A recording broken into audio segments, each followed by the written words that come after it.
Walang placement fee para sa mga overseas Filipino workers na madedeploy sa Qatar.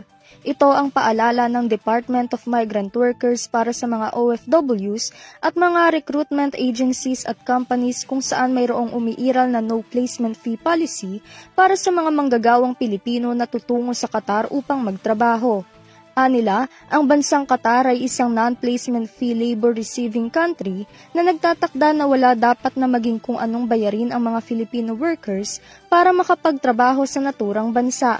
Batay sa Article 33 ng Qatar Law No. 14 of 2004, mahigpit na ipinagbabawal ang pangongolekta ng recruitment fees at iba pang uri o katulad ng paniningil ng pera sa mga OFWs para magarantiyang makapagtatrabaho sa Qatar. Sa ilalim ng umiiral na batas ng Pilipinas, kailangan nitong tumalima sa tuntuning ipinatutupad ng naturang bansa. Dagdag ng ahensya, ang paglabag sa pulisiya ay isang serious administrative offense at ang mga mapatutunayang lalabag dito ay mahaharap sa kanselasyon sa lisensya ng kanilang mga recruitment agencies. Kaugnay nito, magiging epektibo ang implementasyon ng nasabing pulisiya 15 araw makalipas na mailathala ang nasabing anunsyo sa publiko. Para sa EuroTV News, ako si Faith Alves, sumasaludo sa bawat Pilipino.